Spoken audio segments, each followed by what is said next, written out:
So I found a really fun new way to sketch. It's called COFE. Well, not coffee, not literally coffee. COFE is an acronym, C-O-F-E. It's a great acronym. You know, you totally get what I'm talking about, right? Hello? What do you mean no one knows what I'm talking about? No, I'm not sponsored by Big Coffee.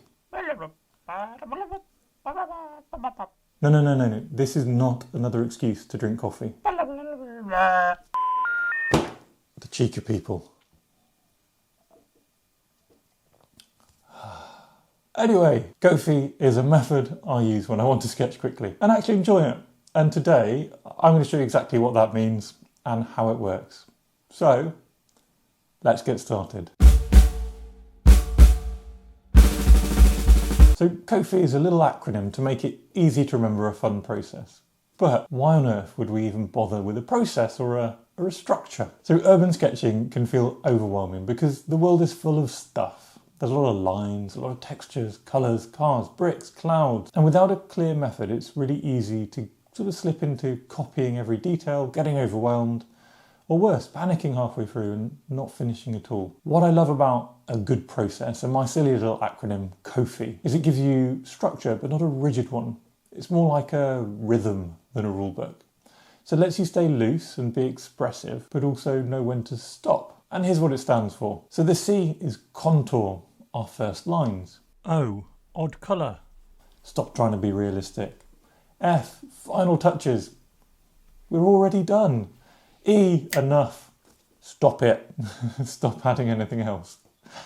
So let me show you how this works with a really interesting and beautiful little scene that we can sketch together. And if you've got any questions, please ask them in the comments.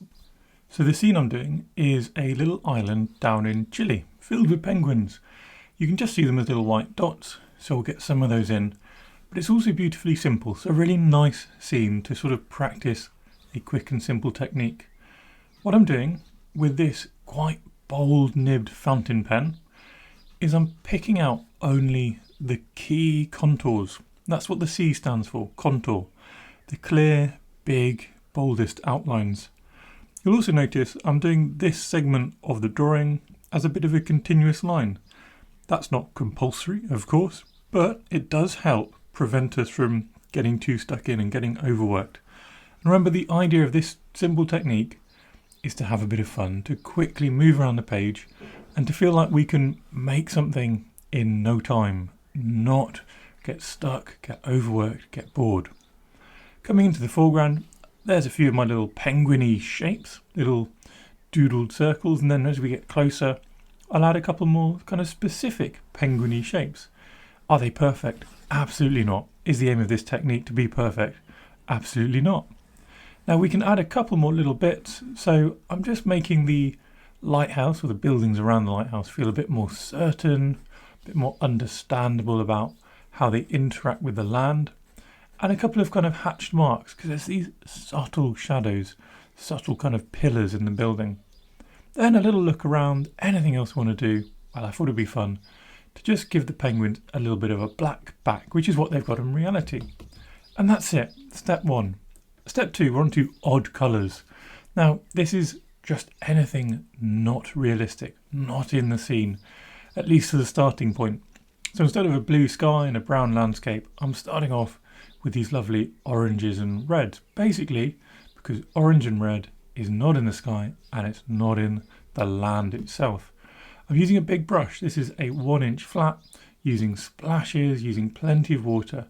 And that means not only are the colours a bit abstract, they're also flowing and moving around. We get all that beauty of the watercolour without having to overthink it. Now, time to add some slightly less abstract colours, little splashes of blue, which we can also use for some kind of murky shadows. Again, still using a really big brush so that I can't overwork it. And look, when I touch those colours in on other colours, they kind of blend and move around. And that's the water helping all these sort of odd colours do their thing. Now, this is about being experimental, taking a risk.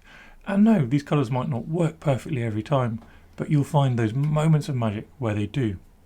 Now before you know it, we're on to final touches. Picking up a small brush, this one's a size 2, and reinforcing some of the places where I want bolder, braver colours.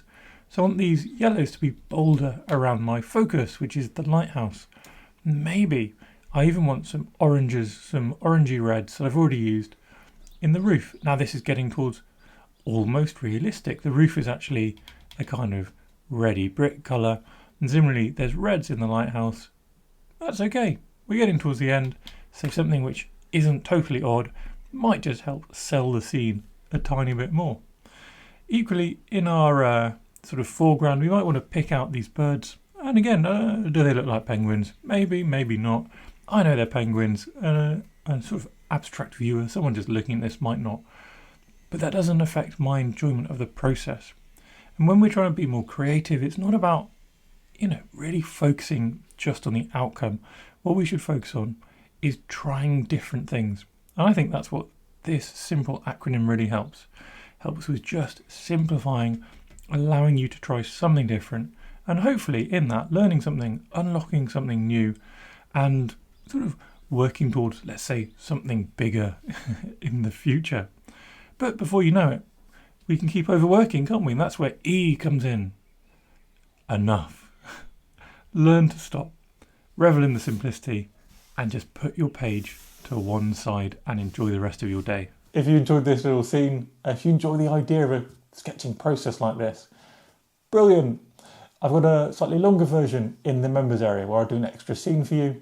The membership here costs a cup of coffee a month, appropriately enough. Also, if you want more ideas like this, and if you want a more comprehensive overview of my sketching style, head over to sketchloose.co.uk. There's actually a link down below for a free course on the website and a load of paid courses, like in-depth courses on there, where I give feedback to everything people post and do and produce and ask. But most importantly, enjoy your coffee. Second most importantly, also, happy sketching.